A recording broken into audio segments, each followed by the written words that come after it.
back to my class of Geography, Chapter First, India, Size and Location. Student, आज हम लोग class 9 का chapter first शुरुआत करेंगे, जिसका नाम है India, size and location. Student, इस चैप्टर में हम लोग इंडिया के साइज एंड लोकेशन के बारे में डिस्कस करेंगे. हम लोग ओवरऑल इंडिया को समझेंगे कि इंडिया हमारे ग्लोब पे कहाँ लाई करता है और इसका पोजीशन और जो लोकेशन है वो कहाँ एक्सटेंड करता है. ठीक है, तो इसको शुरुआत करने से पहले हम लोग एक स्टेटमेंट देख लेते हैं जो हमारा एनसीईआरटी बुक प्रोवाइड करता है, उसको समझते हैं. कह रहा है कि India is one of the ancient civilization in the world. It has achieved multifaceted socio economic progress during the last 5 decades. India has moved forward, displaying remarkable progress in the field of agriculture, industry, technology and overall economic development. मतलब क्या है student? मतलब इसका ये हुआ कि अगर हम भारत के इतिहास को उठाकर देखें तो पूरे विश्व में भारत की जो सभ्यता है, भारत का जो सिविलाइजेशन है, ये बहुत ही शानदार सिविलाइजेशन रहा है और बहुत पुरानी सभ्यता रही है. आपने मोहनजोदारो के बारे में पढ़ा होगा, आपने हड़प्पन सिविलाइजेशन के बारे में भी देखा होगा, पढ़ा होगा. आप क्या समझते हैं वहां से? उतने कई पीछे वर्षों से लेकर आज तक में हमारी इंडिया लगातार प्रोग्रेस करती आई है. तरह तरह की चीजें देखी हमारी कंट्री ने. और अगर पिछले 50 वर्षों की बात करें, आफ्टर 1947 हमारी कंट्री एग्रीकल्चर, इंडस्ट्री और टेक्नोलॉजी के माध्यम से अपने आप को इकोनॉमिकली डेवलप कर रही है. अगर हम देखें तो HYV सीड्स के इंट्रोड्यूस होने के बाद हमारे एग्रीकल्चर सेक्टर में बहुत बड़े पैमाने पे एग्रीकल्चर डेवलपमेंट हुए हैं. अगर हम देखें आपके टेक्नोलॉजी और इंडस्ट्रीज के बारे में, तो हमारे यहाँ मल्टीनेशनल कंपनीज बहुत ज़्यादा इन्वेस्ट कर रही हैं. टेक्नोलॉजी के बारे में अगर बात करें तो जापान में जो भी IT सेक्टर में यूथ जो काम करते हैं उसमें मोस्टली इंडियंस होते हैं. तो हम समझ सकते हैं कि हमारी कंट्री किस तरीके से आगे की ओर बढ़ रही है. उम्मीद करते हैं कि हमारे फ्यूचर भी जो है वो इसी तरीके से और प्रोग्रेस होते रहेंगे. तो चलिए अब हम आते हैं चैप्टर के मेन पॉइंट पे. हमें पढ़ना है इंडिया का सबसे पहला पॉइंट जो है वो क्या है? लोकेशन. तो लोकेशन में इसको समझने से पहले हम लोग कुछ इंपॉर्टेंट पॉइंट्स को समझेंगे जो कि मैंने यहाँ लिखा हुआ है. Longitude, latitude, hemisphere, tropic of cancer, Indira pole, Indira point, Kanyakumari. इन सब चीजों का इस लोकेशन टॉपिक से सीधा रिलेट है, तो हम लोग धीरे धीरे सब चीजों को समझते चलेंगे. तो सबसे पहले हम लोग डिस्कस करेंगे लॉन्गिट्यूड के बारे में. ठीक है, लॉन्गिट्यूड और लैटिट्यूड के बारे में. तो मैं आपके सामने एक ग्लोब बनाता हूं. ठीक है, जरा स्टूडेंट ऐसा सोचिए, ऐसा इमेजिन कीजिए कि जो ये है, ये ग्लोब है. ठीक है, अब इस ग्लोब में एक चीज जो है वो ग्लोब को 2 इक्वल पार्ट में डिवाइड करती है. आप लोग जानते होंगे इसे क्या बोलते हैं? इक्वेटर. इसे क्या बोलते हैं स्टूडेंट? इक्वेटर. और ये कितने डिग्री पर माना जाता है? क्योंकि 2 इक्वल पार्ट में डिवाइड करती है ऑलमोस्ट, तो इसको हम 0 डिग्री मान के चलते हैं. ठीक है, मान के चलिए कि 0 डिग्री पर है और इसको 2 इक्वल पार्ट में डिवाइड करती है, इसको बोलते हैं हम लोग इक्वेटर. ठीक है, अब इस ग्लोब में आप जनरली देखते होंगे कुछ ऐसी लाइनें दी हुई होती हैं. ठीक है, बात समझ में आ गई स्टूडेंट? जो लाइन ग्लोब में आपको लेटी हुई दिखाई दे, जिसको हम बोल सकते हैं एक हॉरिजॉन्टल लाइन. ठीक है, उस लाइन को हम बोलते हैं लैटिट्यूड. क्या बोलते हैं स्टूडेंट? लैटिट्यूड. जो ग्लोब में हमारी लाइन लेटी हुई दिखाई देगी उसको हम बोलेंगे latitude. Is that clear student? Very good. अब जो हमारे ग्लोब में लाइन खड़ी दिखाई देगी, वर्टिकल दिखाई देगी, उसको हम क्या बोलेंगे? लॉन्गिट्यूड. जैसे मैंने आपके सामने ड्रॉ किया. अब जरा इमेजिन कीजिए, ये ग्लोब की तरह बन गया है ना. आप क्या देख रहे हो इसमें? ये वाली जो लाइन है ये सब कैसी है? हॉरिजॉन्टल लाइन है. और ये वाली जो लाइन आपके सामने मैंने बाद में ड्रॉ किया, ये क्या है? वर्टिकल लाइन है. इन दोनों में डिफरेंस क्या है? जो लेटी हुई लाइन है उसको हम बोलेंगे लैटिट्यूड और जो खड़ी लाइन है उसको क्या बोलेंगे? लॉन्गिट्यूड. मतलब लंबी लाइन को बोलेंगे लॉन्गिट्यूड और लेटी हुई लाइन को क्या बोलेंगे? लैटिट्यूड. इसमें बिल्कुल कंफ्यूजन नहीं होना है. ठीक है, अब हम लोग नेक्स्ट पॉइंट पर चर्चा करेंगे कि आखिर लैटिट्यूड और लॉन्गिट्यूड होता क्या है. स्टूडेंट, जनरली आपने सुना होगा कि किसी हम प्लेस पर अगर हम जाते हैं तो हमारे पेरेंट हमें कॉल करके पूछते हैं कि बाबू आप कहाँ हो, आप क्या कर रहे हो, किस जगह पे हो. तो हमें कोई एक साइन सिंबल बताते हैं कि हम इस मार्केट में हैं या यहाँ खड़े हैं या वहाँ खड़े हैं. ठीक है, किसी जगह का एक रिमार्केबल प्लेस बताते हैं कि इस जगह पर हम खड़े हैं. ठीक है, लेकिन मान लीजिए अगर आप कहीं शिप से ट्रैवल कर रहे हो, है ना, तो ओशियन में ट्रैवल कर रहे हो, तब तो आपके पास कोई ऐसा बिल्डिंग नहीं होगा कि जिसको आप चिन्हित करके बता सकते हैं कि हम इस जगह पर हैं. तो उन सब जगहों पर आप अपने प्लेस को कैसे आइडेंटिफाई करेंगे? तो बेसिकली पूरे अर्थ पे हम किसी भी प्लेस को लोकेट या आइडेंटिफाई करना चाहते हैं तो उसके लिए हम इन्हीं 2 चीजों का यूज करते हैं, लैटिट्यूड और लॉन्गिट्यूड. तो हम ये कह सकते हैं कि लैटिट्यूड और लॉन्गिट्यूड एक इमेजिनरी लाइन होती है जिसके माध्यम से हम किसी भी प्लेस को क्या करते हैं? आइडेंटिफाई करते हैं या उसका लोकेशन जान पाते हैं, किसी प्लेस को लोकेट कर सकते हैं. ठीक है, इसी हिसाब से हम समझेंगे कि इस पृथ्वी पे हमारा भारत कहाँ लोकेट करता है. हम इस चीज को समझ जाएंगे बहुत आसान तरीके से. हम लोग आगे चलेंगे. नेक्स्ट हमारा पॉइंट है जो है वो हेमिस्फीयर, ठीक है।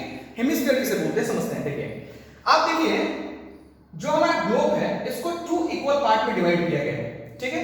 ये ऊपर वाले पार्ट को हम बोलते हैं नॉर्दर्न और नीचे वाले पार्ट को क्या बोलते हैं सदर्न पार्ट, ठीक है। उसी प्रकार से इस वाले पार्ट को क्या बोलते हैं ईस्टर्न और इधर का जो पार्ट होगा वो क्या हो जाएगा आपका वेस्टर्न। इस तरीके से हम अपने जो भी पार्ट है उसको डिवाइड कर दिए, ठीक है। तो जो इक्वेटर का ऊपर वाला भाग होगा उसको हम बोलेंगे नॉर्दर्न हेमिस्फीयर, ये हो गया आपका हेमिस्फीयर, ठीक है।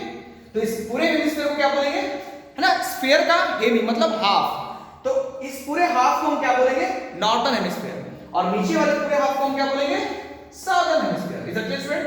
मतलब 0 डिग्री से लेकर 90 डिग्री यहां तक जो होता है वो 90 डिग्री होता है। तो 0 डिग्री से लेकर यहां 90 डिग्री तक जो आपका पार्ट होगा ग्लोब का उसको हम बोलेंगे सदर्न हेमिस्फीयर, और इस 0 डिग्री से लेकर ऊपर में 90 डिग्री तक जो आपका पार्ट होगा उसको क्या बोलेंगे northern hemisphere. Is that clear student? Very good. तो यहां तक मुझे समझ में आ रहा है कि आपको क्लियर हो गया वो सारा।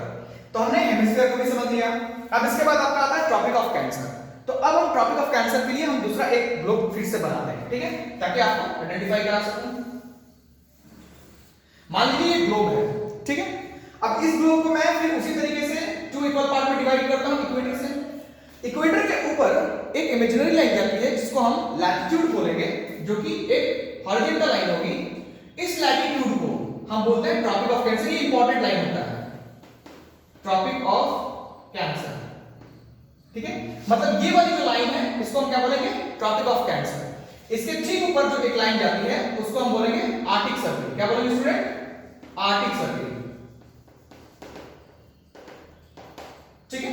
उसी हिसाब से आपसे अगर कोई क्वेश्चन पूछे कि स्टूडेंट बताइए कि ग्लोब में ट्रॉपिक ऑफ कैंसर कहां एग्जिस्ट करता है, तो आप क्या बताएंगे नॉर्दर्न हेमिस्फीयर में। ट्रॉपिक ऑफ कैंसर जो है वो कहां है नॉर्दर्न हेमिस्फीयर पे और इक्वेटर के ऊपर है, ठीक है। उसके बाद अगर आपसे कोई पूछे कि आर्टिक सर्किल कहां है तो वो भी आप क्या बताएंगे नॉर्दर्न हेमिस्फीयर पे, वो आपके ट्रॉपिक ऑफ कैंसर से ऊपर होता है। अब हम देखते हैं कि कितने डिग्री पर होता है, ठीक है। हम ग्लोब में किसी भी चीज को लोकेट करने के लिए जब लैटिट्यूड लॉन्गिट्यूड का यूज करते हैं तो उसके लिए हम डिग्री एक मेजरमेंट लेकर चलते हैं। डिग्री से ही बताते हैं कि कितने डिग्री लैटिट्यूड और कितनी डिग्री लॉन्गिट्यूड पर आप एग्जिस्ट कर रहे हैं। Is that clear student? Very good. Let's proceed for next topic. तो क्या हम देख रहे थे कि ये हो गया आपका आर्टिक सर्किल। इसी हिसाब से सदर्न हेमिस्फीयर में भी इस तरीके की चीजें होती हैं। जो नीचे से लाइन जाएंगी इसको हम बोलेंगे ट्रॉपिक ऑफ कैप्रिकॉर्न। क्या बोलेंगे स्टूडेंट? Tropic of Capricorn. और इसके नीचे जो आपकी एक लाइन जाएगी उसको बोलेंगे अंटार्कटिक सर्किल। क्या बोलेंगे स्टूडेंट? Antarctic circle. तो इस तरीके से हमने समझ लिया, जो कि मैंने यहां ऑलरेडी ड्रॉ किया था, ठीक है। इसका मतलब हम ये कह सकते हैं कि ये जो चीज है ये आपका ट्रॉपिक ऑफ कैंसर है, और ये जो है वो क्या है आर्टिक सर्किल। ये आपका ट्रॉपिक ऑफ कैप्रिकॉर्न हो गया, और ये आपका क्या हो गया अंटार्कटिक सर्किल, ठीक है। बिना इसको समझे हम इंडिया के लोकेशन को नहीं समझ पाएंगे, इसलिए आपको ये चीजें प्रोवाइड की जा रही है। आप इसको ध्यान से समझिए, बहुत इंटरेस्टिंग रहेगा। अब देखिए हम लोग इसको डिग्री में देखते हैं कि भाई कितना लैटिट्यूड कितना लॉन्गिट्यूड पर है ना। क्योंकि हम ये हॉरिजॉन्टल है तो इसलिए हम इसको लैटिट्यूडली ही समझेंगे, ठीक है। तो देखिए अगर हम बात करें ट्रॉपिक ऑफ कैंसर की, तो ट्रॉपिक ऑफ कैंसर जो होता है वो 23.5 डिग्री, ठीक है, 23.5 डिग्री पर आपका ट्रॉपिक ऑफ कैंसर होता है। और उसके बाद जो आपका आर्टिक सर्किल है वो आपका होगा 66.5 डिग्री, 66.5 डिग्री पर। Is that clear student? ये इसलिए दिखाया जाता है क्योंकि बहुत सारी चीजें जो होती है वो इसी से किसी कंट्री को लोकेट करने के लिए यूज की जाती है। आप देखेंगे कि किस तरीके से ट्रॉपिक ऑफ कैंसर का हमारी कंट्री के लिए कितना महत्व है, ठीक है। उसके बाद अगर हम बात करें इसी तरीके से ट्रॉपिक ऑफ कैप्रिकॉर्न के लिए, तो ट्रॉपिक ऑफ कैप्रिकॉर्न भी जो है, जो कि मैंने यहां भी बनाया और आपके यहां भी बनाया है। ट्रॉपिक ऑफ कैप्रिकॉर्न जो ये लाइन है जो आपकी एक लैटिट्यूडनल लाइन है, इसको भी हम 23.5 डिग्री मान के चलते हैं। ये होता है 23.5 डिग्री पर। और आपका जो अंटार्कटिक सर्किल है वो आपका कितना होता है 66.5 डिग्री। तो ऑब्वियसली आई होप कि आप इस चीज को समझ चुके होंगे आसानी से, ठीक है। चलिए अब हम देखते हैं नेक्स्ट पॉइंट को। इसके बाद आपका है इंदिराकोल, इंदिरा पॉइंट और कन्याकुमारी। ये चीजें जब हम इंडिया का मैप बनाएंगे तो हम समझेंगे। तो अब इसको समझने के लिए हम लोग क्या करेंगे, हम लोग पहला पॉइंट पढ़ते हैं। दिया हुआ है लोकेशन में कि India is a vast country lies in the northern hemisphere. इस पॉइंट का मतलब आप समझ चुके होंगे। पहला पॉइंट का कि इंडिया एक बहुत बड़ी कंट्री है, ठीक है। आगे हम लोग इसका साइज और पॉपुलेशन भी डिस्कस करेंगे नेक्स्ट टॉपिक में। तो अभी यहां से शुरू करते हैं कि इंडिया जो है वो कहां लाई करता है नॉर्दर्न हेमिस्फीयर में। तो एक चीज तो आपका डाउट क्लियर हो गया कि इस पूरे ग्लोब में, है ना, दो ग्लोब मैंने आपके पास बनाए हैं, ग्लोब ए और ग्लोब बी। इस पूरे ग्लोब में आप क्या ऑब्जर्व कर पाए होंगे कि इंडिया कहां लाई करता होगा। इंडिया पूरे ग्लोब में नॉर्दर्न हेमिस्फीयर में, मतलब इक्वेटर के ऊपर नॉर्दर्न पार्ट में क्या करता है, लाई करता होगा। Is that clear student? मतलब पूरे ग्लोब में इंडिया कहां लाई करता होगा? जी हां, बिल्कुल सही, नॉर्दर्न हेमिस्फीयर में लाई करता है। अब ये हम समझेंगे कि भाई पूरे ग्लोब में नॉर्दर्न हेमिस्फीयर तो इधर भी है, तो कहां लाई करता है? तो उसके लिए हम लोग नेक्स्ट टॉपिक पर चलेंगे जो हमारा सेकंड पॉइंट है। The mainland extends between latitudes 8 degree 4 minute north and 37 degree 6 minute north। अब एक चीज समझते हैं कि द मेनलैंड जो है, जो हमारी कंट्री का पूरा मेनलैंड है, अगर हम भारत का नक्शा बनाएंगे तो उसमें हम देखेंगे कि इंडिया का जो पूरा मेनलैंड है वो लैटिट्यूडनल 88 डिग्री 4 मिनट नॉर्थ से लेकर 37 डिग्री 6 मिनट नॉर्थ तक है। तो चलिए इसके लिए मैं यहां पर रफ कर देता हूं और आपके लिए मैप तैयार करता हूं और फिर हम उस पर समझते हैं अच्छे तरीके से।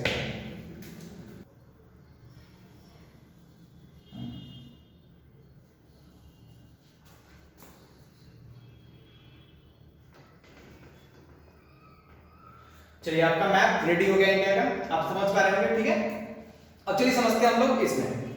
कह रहे हैं कि the mainland x tends between latitude 8 degree 4 minute north and 37 degree 6 minute north. इसका मतलब क्या है? कह रहा है कि 8 degree 4 minute north latitude, latitude की जब भी बात करेंगे तो हम ऊपर से लैटिट्यूड लेते हैं, ये ना है लैटिट्यूड, हमने ये ऑब्जर्व किया था ना लैटिट्यूड, है ना। जैसे कि आपने क्या देखा था, जो लेटी हुई लाइन है वही लैटिट्यूड होगी, ठीक है। इसका मतलब जब हमारा इंडिया अर्थ में कहीं एग्जिस्ट करता होगा उसका लैटिट्यूड कुछ ऐसा ही रहेगा। मतलब लास्ट छोर जो होगा हमारे भारत का, जो सबसे अपर पार्ट, वो ये लाइन पे होगी और नीचे कुछ इस तरीके से एक लाइन भी होगी जो नीचे से इंडिया का मेन लाइन को टच करते हुए जाती होगी, ठीक है। तो अगर हम यहां पे अगर पोजीशन देखें इंडिया का, तो हमारा पोजीशन क्या दिया हुआ है? 8 degree 4 minute north, 8 degree 4 minute north, ठीक है। और ऊपर क्या आपका दिया हुआ है? 37 डिग्री 6 मिनट नॉर्थ। अब पॉइंट यहां पर आ रहा है कि सर आपने 8 डिग्री 4 मिनट नॉर्थ नीचे ही क्यों लिया? ऐसा माइंड स्टूडेंट को आता है, बिल्कुल कंफ्यूज नहीं होना है। मैंने आपको क्या बताया था कि 0 डिग्री से ऊपर की ओर बढ़ेंगे 90 डिग्री तक जाता है ना, ऊपर की ओर। तो हम नीचे से ऊपर की ओर बढ़ रहे हैं ना, लैटिट्यूडनल ऊपर की ओर बढ़ रहे हैं। तो यहां से जब हम बढ़ेंगे तो इसका मतलब 8 डिग्री दिया तो नीचे की ओर होगा, मतलब इक्वेटर के नजदीक होगा। तो आपके भारत का जो नीचे वाला छोर है वो इक्वेटर के नजदीक है, तो यहां पर आपका 8 डिग्री 4 मिनट हो गया और ऊपर में आपका क्या है? 37 degree 6 minute north. Is that clear student? कोई डाउट नहीं है। आपके माइंड में ये चीज आ रहा होगा कि 37 डिग्री 6 मिनट क्या है। देखिए आप किसी भी चीज को आप कन्वर्ट करना सीखते होंगे क्लास 3 4 में ना, 1 किलोमीटर बराबर कितना मीटर होता है, 1000 मीटर होता है, इस तरीके से। तो आपका एक यूनिट होता है, उसी हिसाब से लैटिट्यूड में जब हम डिग्री में मापते हैं तो 1 डिग्री से दूसरे डिग्री के बीच में जो डिस्टेंस होता है ना, उसको हम मिनट में करते हैं, ठीक है। और 1 डिग्री से दूसरे डिग्री के बीच में जो डिस्टेंस होता है वो लगभग 111 किलोमीटर के आसपास में होता है, ठीक है। उसको हम लोग आगे जब पढ़ेंगे इंडिया के और भी चीजें टॉपिक जब हम डिस्कस करेंगे नेक्स्ट सेक्शन में, तो उसमें हम समझेंगे उस चीजों को और बहुत बढ़िया पॉइंट मिलेगा उसमें समझने के लिए। अभी चलते हैं पॉइंट पे। तो हमने एक चीज समझ लिया कि इंडिया का जो मेन लैंड है वो लैटिट्यूडनल 8 डिग्री 4 मिनट नॉर्थ से लेकर 37 डिग्री 6 मिनट नॉर्थ तक हो गया, ठीक है। अब हम बात करते हैं लॉन्गिट्यूडनल। लॉन्गिट्यूडनल मतलब लंबी लाइन, ये लेके चलेंगे मेन लैंड, हमेशा मेन लैंड लेकर चलते हैं। देखिए भारत का तो अंडमान एंड निकोबार आइलैंड भी है, भारत का लक्षद्वीप आइलैंड भी है, लेकिन हमेशा हम भारत का क्या लेकर चलेंगे? मेन लैंड लेकर चलेंगे। आप कभी भी देखिएगा तो आपको लैटिट्यूडनल और लॉन्गिट्यूडनल एक्सटेंड आपको मेन लैंड से मिलेगा, ठीक है। तो इस तरीके से समझ के चलते हैं। तो इंडिया का जो आपका सबसे ईस्टर्न पार्ट है और सबसे जो वेस्टर्न पार्ट है वो चीजों को समझते हैं। तो दिया हुआ क्या?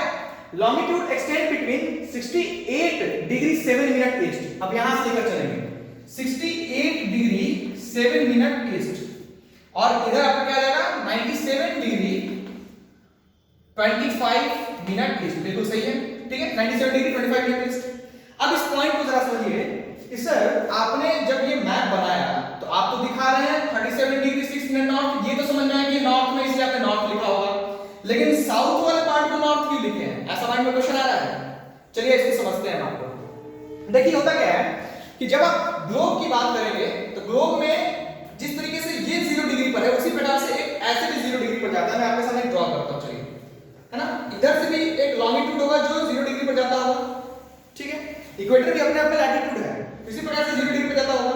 तो जो आपका एक पॉइंट लिया गया है इंग्लैंड में, आपका जो एक पॉइंट है लंदन में, उसको 0 डिग्री मान के चलते हैं, ठीक है। वो मान के ही चला जाता है 0 डिग्री समझने के लिए।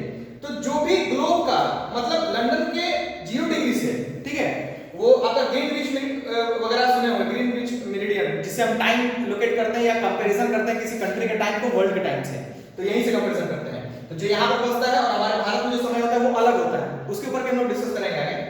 तो क्या है कि जो आपका 0 डिग्री है, मतलब पृथ्वी का जो मेन पॉइंट है, जो एक सेंटर पॉइंट है, उसके इधर आप जरा समझिए, उसके इधर कोई भी चीज जो होगी वो ईस्टर्न चीज कहलाएगी, मतलब ईस्टर्न लोकेशन में मानी जाएगी। नहीं समझ में आया? फिर से रिपीट कर रहा हूं। देखिए आपके सामने एक मैं गोल फिर से सर्किल बनाता हूं, एक्सक्यूज मी, जस्ट देखिएगा, समझ में आया सर्किल? अब इसमें देखिए मान लीजिए ग्लोब है। अब मैंने आपको क्या बताया था, ये इक्वेटर है, ठीक है? इक्वेटर में एक इस तरीके से भी आप एक लाइन ड्रॉ कर दीजिए, तो ये लैटिट्यूड हो गया, ये लॉन्गिट्यूड हो गया, ये आपका एक सेंटर पॉइंट मान के चला गया है जो लंदन का है।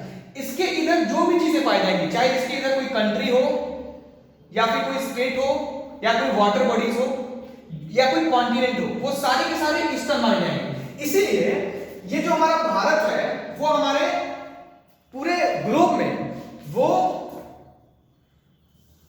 इसके इधर माना जाता है, इसके इधर लोकेट है, ठीक है? इसीलिए ईस्टर्न कह रहा है। इसीलिए तो समझना है हमें कि देखिए यहां पर 68 डिग्री 7 मिनट दिया हुआ है ईस्ट, इसका मतलब ये क्लियर हो गया कि कम से कम हमारा भारत जो होगा वो इस पॉइंट के इधर होगा। पहले हमने क्या समझा था कि हमारा भारत जो है वो नॉर्दर्न हेमिस्फीयर में है, और कहां है ये हम नहीं समझ पाए थे, लेकिन अब क्लियर हो गया कि हमारा जो इंडिया है वो 68 डिग्री 7 मिनट जो दिया हुआ है वो ईस्टर्न साइड में दिया हुआ है, इसका मतलब वो इस पॉइंट के इधर होगा। क्लियर हो गया? इस पॉइंट के इधर होगा। अब यहां से लेकर फिर कहां गया? 97 डिग्री 625 मिनट, मतलब वो कहां तक फैला हुआ है? 97 डिग्री 25 मिनट ईस्ट तक फैला हुआ है, मतलब इधर से कहीं शुरू होगा और इधर ही कहीं ईस्टर्न साइड में ही कहीं खत्म होगा। कोई दिक्कत नहीं है? Very good. अब देखिए अगर कोई भी, जैसे मान लीजिए ऑस्ट्रेलिया को लोकेट करना है, ठीक है? तो जब भी ऑस्ट्रेलिया का हम लॉन्गिट्यूडनल लोकेट करेंगे, ऑस्ट्रेलिया कहां है? नीचे है, साउदर्न में है ना, लेकिन जब भी हम इसको लॉन्गिट्यूडनल लोकेट करेंगे, लॉन्गिट्यूड लोकेट करेंगे, तो उसका ये ईस्ट मानेंगे और ये भी ईस्ट नहीं मानेंगे, क्योंकि ये कहां है? इस लाइन से इधर है, इसलिए इसको ईस्ट मानेंगे। अब हम बात करते हैं नेक्स्ट पॉइंट पर, जो क्या है कि the tropic of cancer, sorry longitude हम समझ गए, हमें लैटिट्यूड कब देखना है कि वो नॉर्थ के बारे में। कि सर आपने जो लिखा है ये नॉर्थ लिखा है और ये भी नॉर्थ लिखा है, क्यों लिखा है? क्योंकि हमारा ये इसके ऊपर है, इसलिए नॉर्थ है ना? तो अब हम समझ गए कि हमारा भारत जो है वो इस पूरे ग्लोब में नॉर्दर्न में होगा और ईस्टर्न में होगा। तो इसका मतलब कितने पार्ट में होगा? अगर हम उसको शेड करें दूसरे कलर से, तो कुछ इस पार्ट में ही हमारा भारत लोकेट कहीं होगा, कुछ इसी पार्ट में हमारा भारत कहीं लोकेट होगा। मतलब अगर हम समझें तो नॉर्दर्न हेमिस्फीयर में ईस्टर्न साइड में हमारा भारत लोकेट होगा। अब इसको एग्जैक्ट समझने के लिए हम एक पॉइंट पकड़ते हैं। क्या पॉइंट है? वो थर्ड पॉइंट है, the tropic of cancer divides the country almost 2 equal part. अब ट्रॉपिक ऑफ कैंसर है वो भारत को लगभग 2 बराबर हिस्सों में डिवाइड करता है। तो हमारा ट्रॉपिक ऑफ कैंसर ये गया हुआ है, तो इसका मतलब जब ट्रॉपिक ऑफ कैंसर ऐसे गया हुआ है तो इसका मतलब भारत जो है हमारा इसको 2 इक्वल पार्ट में डिवाइड करता है। तो अगर हम ये कहें कि हमारा इंडिया कुछ इस लोकेशन पे होगा, ऐसे लोकेशन पे होगा, तो कुछ गलत है नहीं ना? अगर आप ग्लोब उठाकर देखेंगे तो उसमें आपको भारत ऐसे दिखाई देगा, नॉर्दर्न हेमिस्फीयर में ईस्टर्न साइड में ट्रॉपिक ऑफ कैंसर उसको 2 इक्वल पार्ट में क्या कर रही है? डिवाइड कर रही है। तो हम लोग tropic of cancer top point को भी क्या कर लिए यहां पर समझ लिए, इसका इंपॉर्टेंस हम लोग जान लिए। ट्रॉपिक ऑफ कैंसर 23.5 डिग्री पर होता है, भारत को 2 बराबर इक्वल हिस्सों में डिवाइड करता है। अब नेक्स्ट पॉइंट क्या है? क्वेश्चन जनरली पूछा जाता है ऐसा कि सर बताइए कि स्टूडेंट से भी पूछा जाता है जनरली, या कोई टीचर पूछ सकते हैं कि ट्रॉपिक ऑफ कैंसर भारत के कितने राज्यों से होकर गुजरता है? तो आपके सामने यहां पर मैं ड्रॉ देखिए, ये है ट्रॉपिक ऑफ कैंसर, ठीक है? ये ट्रॉपिक ऑफ कैंसर इंडिया के कितने स्टेट से होकर गुजरता है, ये आपसे क्वेश्चन पूछा जाएगा। तो ट्रॉपिक ऑफ कैंसर इंडिया के 8 स्टेट्स को क्रॉस करता है। कितने स्टेट्स को? 8 स्टेट्स को। मैं सबको यहां पर आपके सामने बोल रहा हूं, आप उसको लिख लीजिएगा। पहला स्टेट आपका यहां पर क्या दिखाई दे रहा है? गुजरात, ठीक है? उसके बाद आपका राजस्थान का कुछ हिस्सा यहां पे टच करता है, तो आपका आगे जाएगा राजस्थान, ठीक है? शॉर्ट में लिखा हूं, समझिएगा। उसके बाद आपका यहां पर कौन सा स्टेट है मध्य में, जिसको बोलेंगे मध्य प्रदेश, ठीक है? उसके बाद आपका क्या आ जाएगा? छत्तीसगढ़। उसके बाद आपका क्या आ जाएगा? झारखंड। झारखंड के बाद आपका क्या आ जाएगा? वेस्ट बंगाल, फिर त्रिपुरा, और फिर आपका हो जाएगा मिजोरम। आप काउंट कर लीजिए 1 2 3 4 5 6 7 8। तो टोटल कितने स्टेट को आपका ट्रॉपिक ऑफ कैंसर क्रॉस करता है? 8 स्टेट्स को। कोई दिक्कत स्टूडेंट? बिल्कुल नहीं। Very good. अब लास्ट पॉइंट क्या बोल रहा है? कह रहा है south east and south west mainland is Andaman and Nicobar and Lakshadweep island. क्या मतलब इसका? अगर हम भारत के नक्शे को देखें तो इसमें आप देखिए हमारा ये भी हिस्सा हमारा इंडियन यूनियन में आता है और आपका लक्षद्वीप आइलैंड भी आता है, ठीक है। ग्रुप ऑफ आइलैंड आपका लक्षद्वीप भी है और अंडमान एंड निकोबार आइलैंड भी है। तो साउथ ईस्ट मतलब अगर हम देखें इस पूरे भारत को अगर दो हिस्सों में डिवाइड करें, भारत को डिवाइड कर रहे हैं, ग्लोब में नहीं, भारत को, तो इसके नीचे वाला हिस्सा सदर्न पार्ट कहलाता है और इसके ऊपर वाला हिस्सा नॉर्दर्न पार्ट कहलाता है। अगर इसके इस साइड में देखें तो सारा ईस्टर्न पार्ट कहलाएगा और इधर क्या कहलाएगा? वेस्टर्न पार्ट कहलाएगा। समझ आ गया स्टूडेंट? तो इसमें अगर हम देखें तो हमारा साउथ ईस्ट साइड मतलब ये सदर्न में, ईस्टर्न साइड में हमारा कौन सा है? अंडमान एंड निकोबार आइलैंड है। और वही इधर देखें तो हमारा कौन सा है?